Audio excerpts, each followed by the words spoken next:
Welcome to this very special bonus episode of Scran, where we're visiting Annandale Distillery in Dumfries and Galloway. Established in 1836 and reborn in 2014, Annandale is one of Scotland's oldest operating distilleries. Owners Professor David Thomson and Teresa Church purchased the site in 2007 and reopened it in 2014, following a £12.5 million restoration that now welcomes over 50,000 guests a year. The distillery has been named Best Single Malt Whisky Distillery in Scotland in the SME Scottish Enterprise Awards and is home to Man Awards and Man of Sword, both who've won awards. As we approach their 10-year anniversary, I wanted to learn more about the distillery and the impact it's having both locally and on the whisky scene since it opened. First up, I joined tour guide Emma O'Neill to have a look around the distillery and learn more about its origins and how they operate today. You'll hear lots of background noise from this busy working distillery, but also a little beeping every now and then. That's an ethanol meter Emma carries to ensure visitors and workers are safe at all times. In this first clip, we hear about the history of the distillery. After that, I chat to James Rogerson, Annandale's spirit and tasting expert, who fills me in on what's happening with the spirit and how the business is developing. Known for being single malt, single cask at cask strength. This first one I've got for you is a blend. So it's 24% other grain, 76% us. We've got 4 single malts and they're mostly unpeated. Vintage bourbon, refill bourbon, red wine cask, and then about 8% peated refill bourbon in here. Do we recognise the gentleman on the front of the bottle? Famous Scottish actor though, James Cosgrove. But he was in Trainspotting, Braveheart, Game of Thrones. Yes. We've seen that? Yeah. I'll pour you a wee dram of leather in. Thank you, you're welcome. So Storyman took about 3 years to develop. The whole purpose of it with the name Storyman is he could sit and enjoy a wee dram with his pals and sit and have blethers tell stories. Because of the unpeated and the wee bit of peat in there, you're mostly getting like honey, sweet notes coming through, and then it tapers off in a wee peppery finish. So we were established in 1836 by a gentleman called George Donald. Now he was an excise officer from Sandhurst, going way along that way, which meant he was going around taxing everybody that made spirit. Didn't make him very popular. So he flipped the script, and along with 7 other people from Annan and the surrounding area, they set up a syndicate, established the distillery. Now a wee point to note before we go forward, yes, we're a lowland distillery, but we were unique in the fact that George Donald had access to a peat bog at Creeka, about 2 to 4 miles in that direction, so we were making peated spirit from the get-go.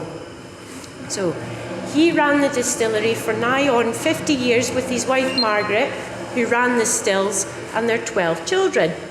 So, upon his death in 1883, none of the kids wanted to take it on, so the lease was passed on to a gentleman called John Sykes Gardner.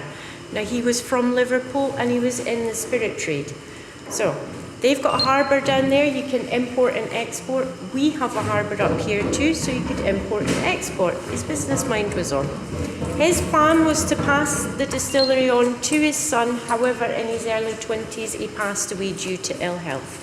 So in 1893, the land that leased the buildings was bought over by John Walker and Company, also known as Johnny Walker and Sons. Whilst they were here, they've upgraded some things.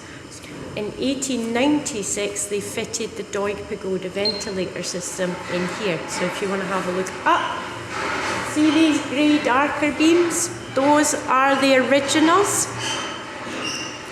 It was invented by Charles Doig, who we've got pictured over here, and we're one of 5 originals left in Scotland. The whole purpose of it, being inside the kiln, is to create a steady airflow all the way through.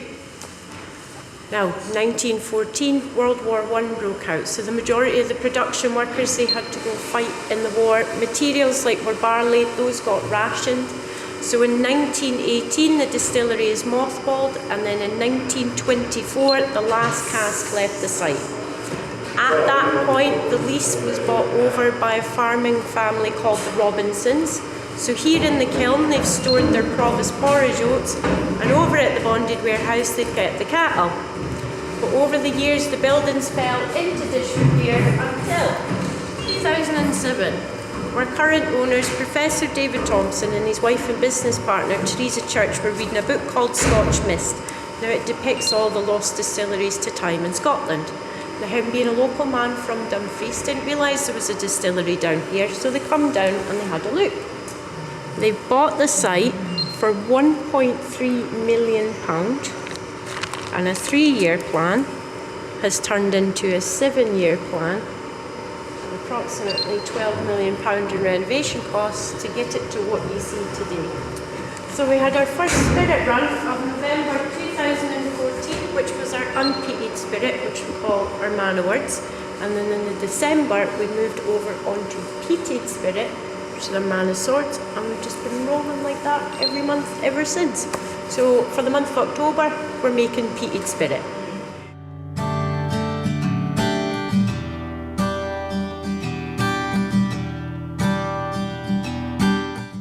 Hey, hi James, how are you? I'm good, thanks. Yourself? Yeah, good, yeah. Enjoying my day so far here at the distillery. And how long have you been here? I've been here nearly 8 years. So I came in as a tour guide and worked my way up. So I've worked in most departments, which has given me a good insight into basically how the business runs.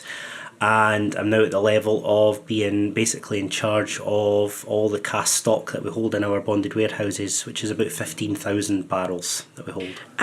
But you're nosing and tasting the whisky, aren't you? Yeah, exactly. So that's a part of my role, is to do that, which is it's a real ongoing learning situation as well with that.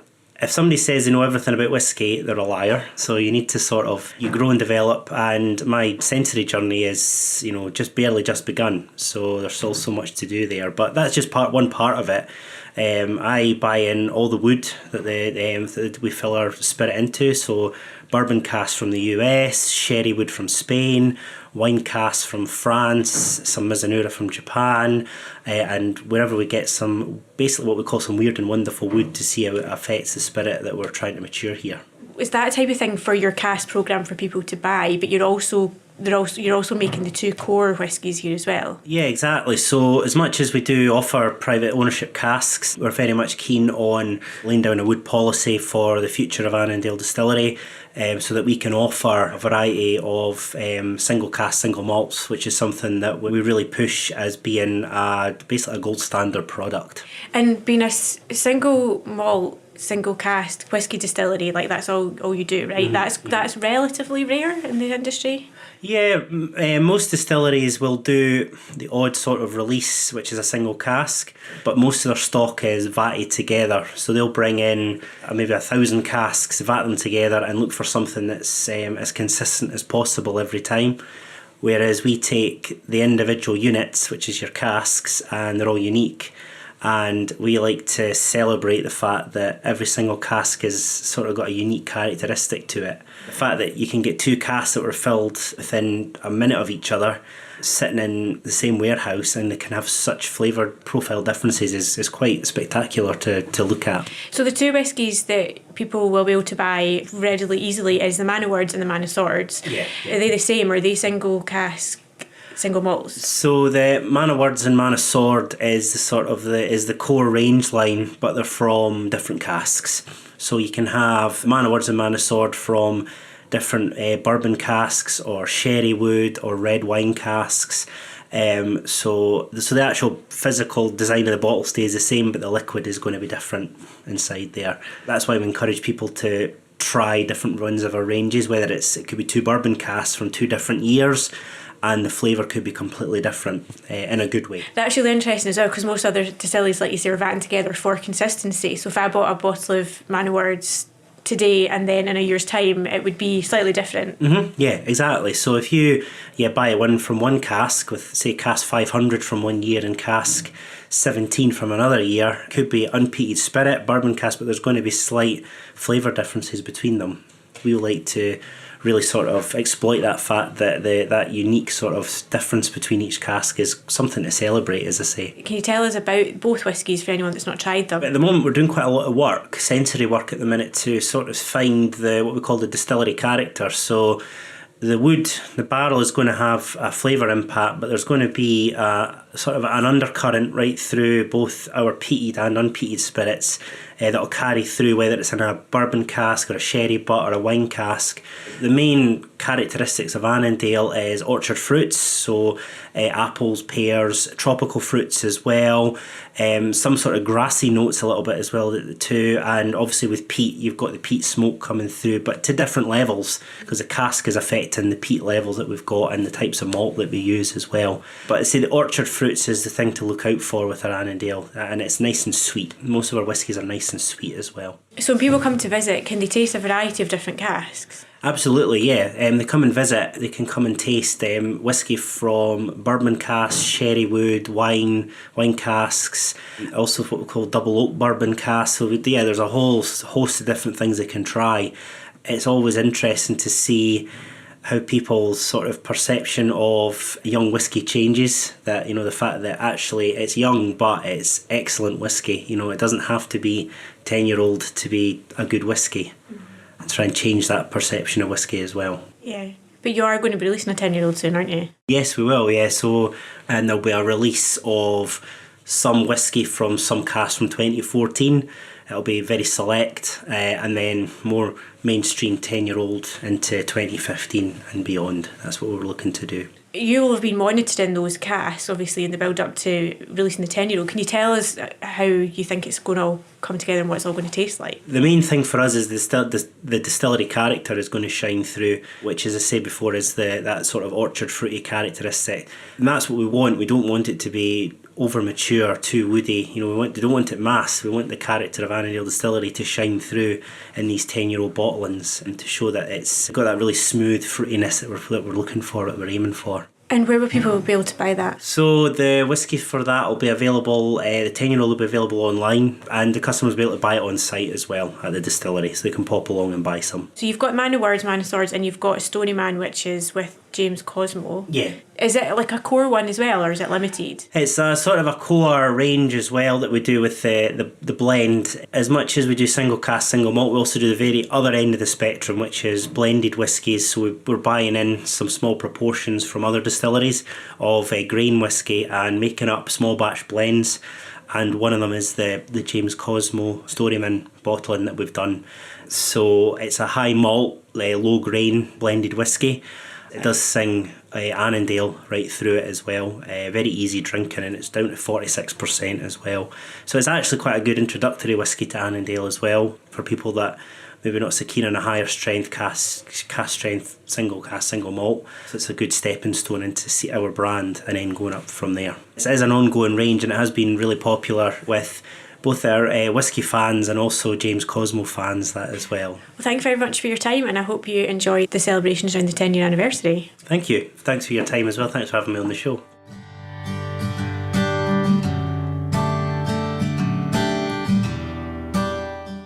Now, we've got this black line that goes all the way round about. That is where the original suspended floor would have been. So they would have brought the barley in through the windows at the top, spread out over the flare. You'd have your furnace burning down here. Now, because we were a peated distillery, they would have brought the peat through these two windows, which were the peat chutes, land on the furnace. As that starts to burn and smoke, it releases a biochemical called phenols. Rise up, latch on to the barley.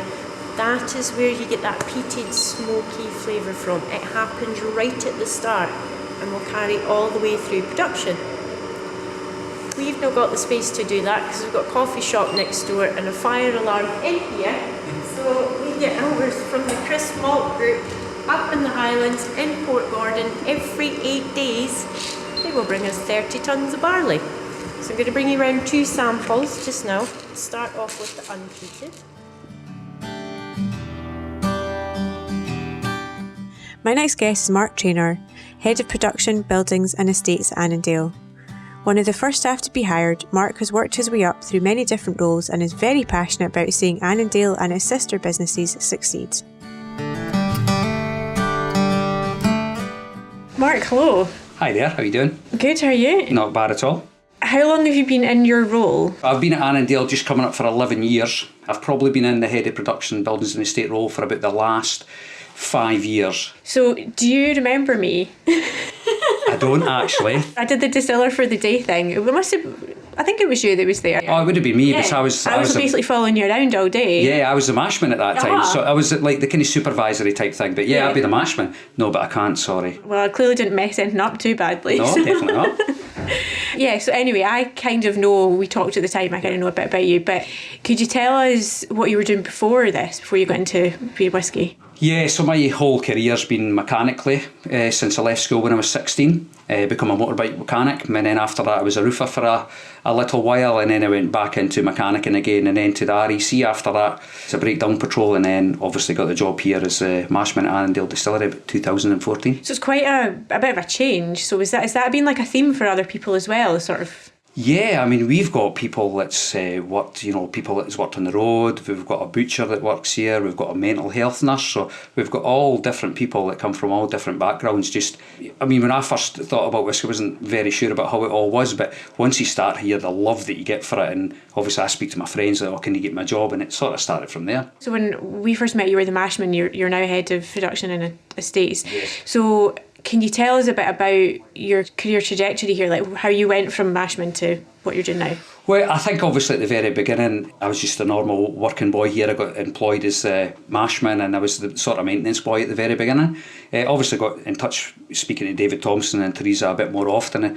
I think they've seen the passion in me. I've always been very driven about my job that I work at, and I think they've seen that in me. So as I started being the mashman, I obviously achieved my goals here, and David and Teresa come and spoke to me, and the original manager had left and asked me if I'd like different opportunities, and just from there I've sort of moved from being mashman, supervisor, senior supervisor, head of production, then from head of production buildings and estate. And that's what it's just been my passion, and David and Teresa have believed in me and given me these opportunities, which I'm very thankful of. And so we've seen a little bit of production. I've obviously worked in a bit of production, and all I can remember, there was more maths than I was ever expecting. Yeah. But for anyone that hasn't visited, could you sort of talk us through, because it's quite a small it's a very nice room, but it's quite small. Yeah, so we're a very small distillery. At the moment we're doing double production, but originally we were just on single production. So we're just doing 6 mashes a week, 2.5 tonnes per day. So it was about 1,000 litres of 100% alcohol per day, 6 days a week, so 6,000. And a maximum of about 250,000 of 100% alcohol per year. That was just very, very small scale. And you've been here from the start? Yes, the very start. So you'll have seen it go from... Yeah, I wasn't here, I was here before a lot of the buildings were done. The North Range wasn't finished, the stills were in, the washbacks weren't finished, but a lot of the stuff wasn't, the Malton's coffee shop wasn't done. So yeah, not at the very start, but quite soon after the start of that, yeah. Yeah, and what's it been like to see it sort of transform as much as you have? Fuck, it's fantastic. You walk in here in the morning and look at the building, you just think, wow, this is just incredible to work here. And David and Teresa's legacy trail, to put all the effort and money that they've put into this business to leave as a legacy, is just, for me, it's massively, that just inspires me. And what has the impact been on the local community? Yeah, I think for the local community it's been fantastic. Obviously we started, initially we've had 3 staff at the very start. It was just like me, Daz and the original manager at the time. And since then, at this moment, I think we've got about 51 staff actually on the site at Annandale Distillery. And obviously Dave and Teresa have bought other projects within the area, between the Globe and the bakery and the bank. So I think we've got about 91 staff. So the business has just been growing and growing through the whole time. So we really try our best to use all local contractors, local people. I think the furthest away person we've probably got working here is probably Dumfries. But probably I would say about 70% of our staff at Annandale are all from Annan. So Dave and Teresa are very passionate about bringing this back to Annan, bringing this back to the community, which is fantastic. And now, so you're head of estates as well. What does that mean? Are you looking after this? Yeah, so I basically look after Annandale Distilleries as the whole. So we have the Bonded Warehouse there. We have the Henry Duncan Bank Museum. We have Coloming Castle.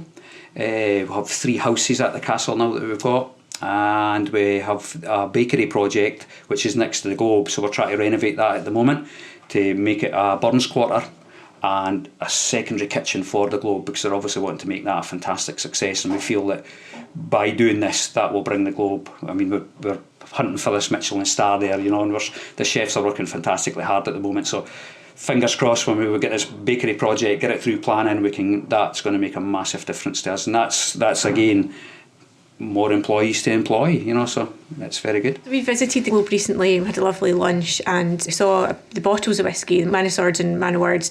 Could you just tell us a little bit about the two whiskies? Yeah, well, we've got Man of Words, which is Robert the Burns, and we've got the Man of Swords, which is Robert the Bruce, Earl of Annan. So when David obviously bought the distillery, they went into a lot of research and how they were going to design this bottle with the quill, the sword, and where it all come from. And Robert Burns was an excise officer here at the distillery, so the whole thing that David done with his sensory type team was to actually work out the type of bottle they wanted, what they wanted it to look like. So it was very the time and effort that they put into making that bottle look as that single malt, single cask strength, Annandale, Man of Words, Man of Sword, peated and non-peated. So that's where it was all based on at the very beginning.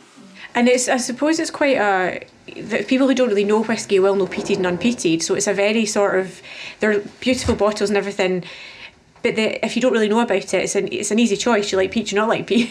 Yeah, exactly. And that's why I think there's 151 different distilleries in the UK now, because everybody likes different types of whiskies. And Jim Swan, he obviously advised us at the very beginning, so we have a good wood policy. So we have everything from sherries to STR, hoggies, bourbon, double oaks, and all different makes and models to try and get as many different types of peated and non-peated whiskies out there, because everybody likes a different flavour profiling. So that's what we're trying our best to do, even more profiling with different casks, just to try and see how it works out, just to see where we're going to go, just to offer the client more samples to try. Yeah. Did you meet Jim Swan? I did. Yeah. He was a fantastic man. You know, I didn't come from this. I was brand new into this job, so I come out in an REC van repairing cars at the roadside to something I'd never done before, you know. And having people that's there beside you that with his skill set is just, it's phenomenal. It's phenomenal. There was never a question I asked him that he couldn't answer. It always gave me a logical answer for everything, and it all made sense. But sometimes you don't get the answer, and you're like, why are we doing this, or why? And if we don't do this, what is the impact? He always gave us the answer, so it was fantastic. So when he went, it was very difficult for me to try and replace somebody to advise us, you know. So is there anything exciting coming up in the next couple of years? Obviously we're doing our first 10-year-old single malt, single cask release soon, so that's very exciting for us as well. Is there anything in particular you want to achieve before you retire? Not that that's anytime soon.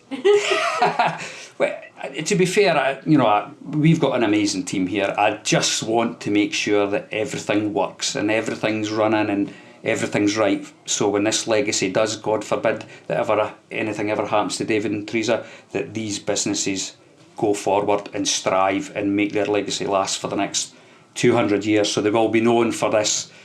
You know, it's not just somebody that passes away and it's forgotten about after 2 or 3 weeks. This will live on, like the Robert the Bruce, the Robert the Bruns, and all these other big people. So hopefully I will try my best. I'm not saying it's just me. We have a great team here, and I've got a great support network round about me. And as a team, I think we do a fantastic job. And hopefully people will be drinking Man of Words and Man of Swords all over the world. Absolutely, and that's what we're trying at the moment. We're obviously a new distillery. We've been basically concentrating on cask sales at the moment, so our revenue's basically been from cask sales. Private customers, private equity, people that buy it, different companies that buy it in. But we have an actual team now that's a part of David's bigger company that's getting involved now, and they've got a lot of fantastic ideas. So what we want to do is push our bottle sales to be all over the world.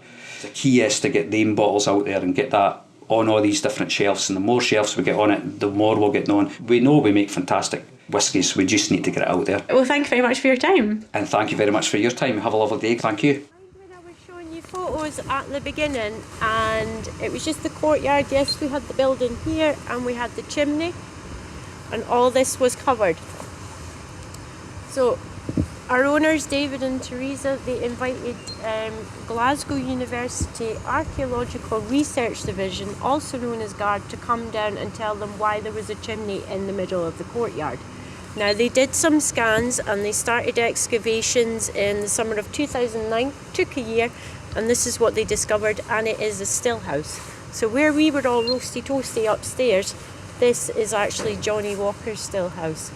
So on the left hand side you've got the wash still, on the right hand side you've got the spirit still. Now they would have used gravity for their production, so where we were at the mash tun, up there, that's where it would have been. Down here you would have had your washbacks, and the spirit would have flowed to the wash still and then over onto the spirit still. The wee trenches underneath, they were using coal to heat up their stills. And you can see the erosion in the stone as well, where the workers would have been running back and forward to keep those fires fed. You've got the wee chutes at the back of the trench that would draw up all that smoke and stir and tuck it away out the top of the chimney. Now, obviously they've ripped out the copper stills because they mothballed the distillery after the outbreak of World War I. We don't know where the stills have gone, but you can see with how bent the metal arms are that they have literally just taken them out. Now, Guard asked us to keep this site because there's not a lot of Scottish industrialism left. I am by no means a history buff whatsoever, but I think it's really cool. You get to see the old with the new. You can appreciate what they were doing. When it came to renovations, all they had to do was strip the ivy and then replace some of the keystones and pins at the top. Testament to design and construction. My final chat on my visit to Annandale is with Grant Warwick, who's a Cask Custodian. Grant is the newest member of the team I spoke to, and who's come from a very different background you wouldn't immediately associate with whisky production. He tells me about how his start as a tour guide led him to other parts of the business. He also talks about the vast range of casks Annandale are using and their hopes for the future. Hi Grant, how are you? Hi, I'm fine. How are you? Good, yeah, slightly cold, but it's fine. We've just come from the still room, so it's been warm. Absolutely, it's completely different, yeah. So could you just tell us a bit about your role here at the distillery? Okay, I'm a cask custodian, one of a small number of the cask team. I deal with new make spirits, so selling casks of new make spirits to customers and sourcing interesting and unusual casks from other parts of the world as well. Yes. And how long have you been here? Right, I've been here just under 2 years. My previous experience was completely nothing to do with whisky whatsoever. I was a police officer for 30 years in Cumbria. Retired in 2015, took a break for 7 years, and it was my wife who saw a job advertised at the distillery for a tour guide. A lot of my background was in police training, so she says, you like telling people a good story and you like standing up in front of folk, and so she was the one who kind of persuaded us to join, and so that's why I arrived here in November 2 years ago. So went from tour guide to cask custodian? Went to tour guiding into being cask custodian, yeah. Mainly because I found out fairly shortly after we obviously take the tour and then take people into the shop, and I found that I was quite good at selling things and gained quite a interest in casks and the different types of casks and how wood interacts with spirits and all those type of things. So when the job came up, went for it and successful. And here you are. Yeah, and here I am. Yeah. So when you say taking new casks of new make spirit to sell to customers, is that like, your man on the street or me, or is that to other distilleries, or what would you mean by that? Our commercial director does sell casks to other distilleries or brokers or whatever, but my role is to selling to private individuals. That's our role in the cask programme.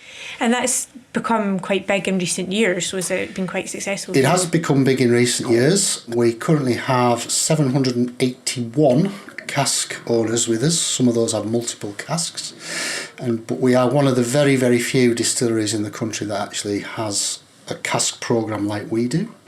When I've done a little bit of research, there's less than 10 distilleries in the country regularly provide casks. Ours is kind of unique in that we don't release 10 casks a year or 30 casks a year like a lot of other distilleries do. We have a whole range of casks in excess of 40 at any one time that we have access to, which people can select and buy at any time of the year. And what are the positives of that? We have a lot of people who come here wanting an emotional connection with whisky and with the cask. It's not necessarily about I'm going to make a lot of money out of this.